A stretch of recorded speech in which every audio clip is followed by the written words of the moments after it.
30,000 hectares gone up in smoke. Across Tolima, the fire is no longer just burning forests. It is swallowing crops, stripping pastures, driving cattle from the land. And now, investigators are hunting for the hands behind the flames. Arson, criminal networks, or a firestorm fueled by a landscape gone dangerously dry. In Colombia, the flames are only half the story.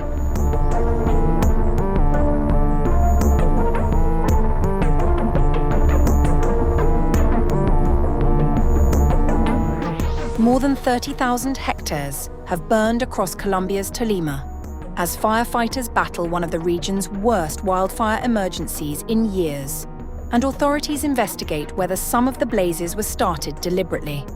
According to the Regional Environmental Authority Tolima, fires have swept through at least 28 municipalities, driven by extreme dryness and the El Niño climate pattern. As of August 23rd, 9 major fires remained active, with San Luis, Coelho, and Suarez among the worst affected. A day earlier, crews were already stretched thin, battling 24 fires across 13 municipalities. The damage extends well beyond the forests. Crops of lemon, maize, avocado, coffee, mango, and plantain have been destroyed, while roughly 18,000 head of cattle have been left without pasture to graze. More than 600 firefighters are on the ground, backed by police aircraft, army helicopters, and private planes making water drops, some continuing well after nightfall. At the same time, in Coelho, one of the hardest-hit municipalities, local mayor Santiago Herrera said the situation had become critical, with high temperatures and strong winds prompting local fire units.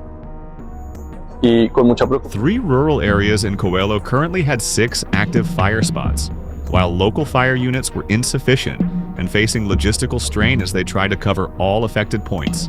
Unusual combustible materials have been found in the areas most affected by the forest fires in his municipality located in Tolima. The hotspots we considered controlled have unexpectedly reignited, and we believe there may be criminal hands behind this. The question of how some of these fires started has now taken center stage.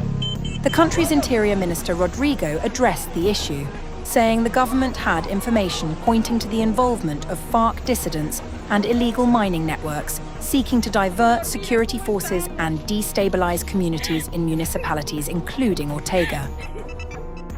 We are going to take measures to investigate basically the criminal hands that may be causing these fires.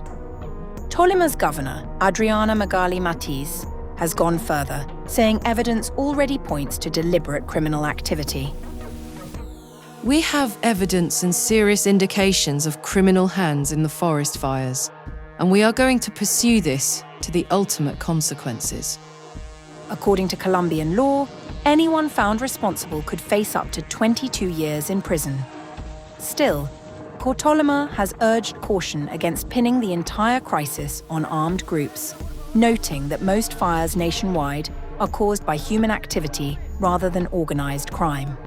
Residents in Venadillo and Lerida have reported men on motorcycles moving through the area shortly before fires broke out, though no suspects have been named and the claims remain unverified. As the flames continue to spread, communities across Tolima are left facing a crisis on 2 fronts, one against the fire itself and another over who or what is fueling it.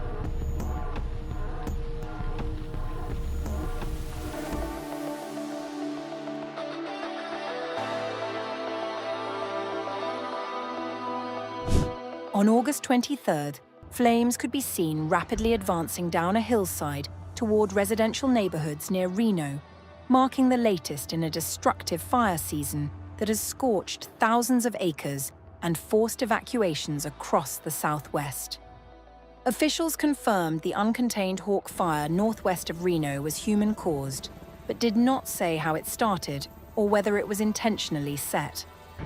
According to fire officials, the fast-moving blaze, which ignited August 22nd, had scorched more than 15,000 acres and remained 0% contained as of the evening of the following day. Video posted to social media show an orange glow rising above the mountain line in Reno, Nevada as the Hawk fire burned.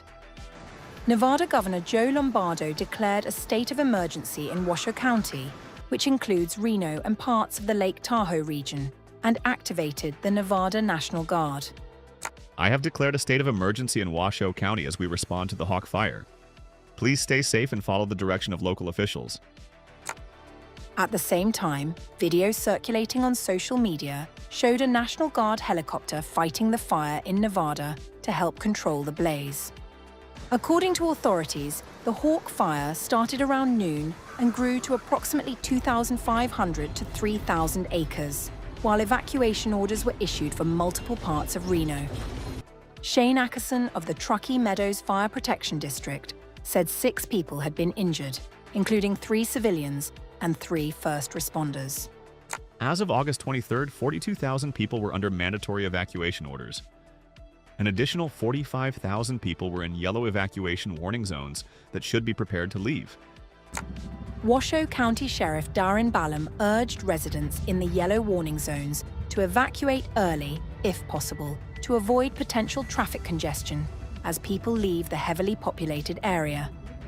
According to reports, the evacuation zone had now reached the edge of the University of Nevada campus. The university remains safe and is not located within an evacuation zone or a get-ready yellow evacuation zone. The university has established emergency response and evacuation plans in place should conditions change. Meanwhile, Northwest Specialty Hospital, located in an evacuation warning area, began evacuating patients because of the Hawk fire. The hospital worked with emergency responders to close the facility and notify families of affected patients. The emergency room at North Valleys, an extension of Northern Nevada Medical Center, is temporarily closed because of a mandated evacuation tied to the Hawk fire.